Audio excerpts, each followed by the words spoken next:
Hello mga kapuso, at nandito kami sa Las Vegas at meron akong special guest para sa inyo. Kasama ko ang the one and only, the legend, Tita Jeline Eugenio. Hello everyone! Hi, and so syempre magkasama tayo.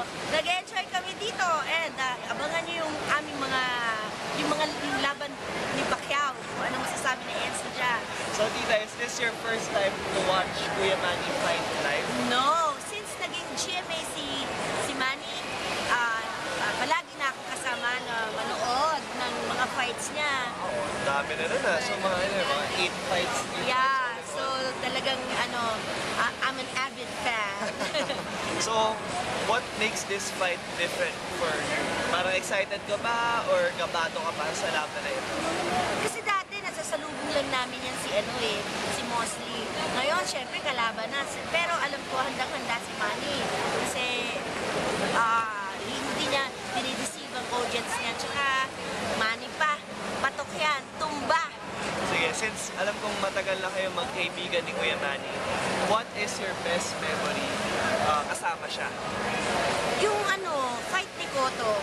Kasi alam mo, kahit na nasaktan din siya doon, nakuha pa niyang itupad yung pangako niya. Nadali niya kami sa Universal Studios, yung buong Pacquiao team. So, talagang super believe ako na kahit alam kong masakit yung katawan niya, the next day talaga, day off kami, punta kami ng Universal Studios at super enjoy. So, yung sa mga hindi pa nakakapunta sa Universal Studios, ano yung mga pwedeng gawin doon? Theme park ba siya? Ang dami, maraming rides, maraming makikita.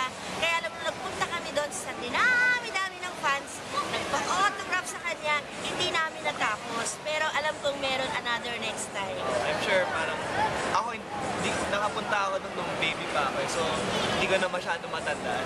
Nako, ang ganda-ganda ngayon. Siguro pagbalik natin ng LA. Sige, pwede. Sige, last question.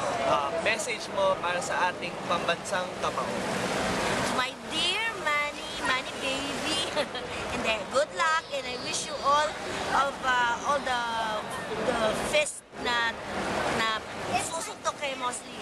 Dapat patumbahin mo. Huwag mo nang patagalin para magpunta na tayo ng Universal Studios. Tama, para makapunta rin ako. Yeah! Thank you mga kapuso.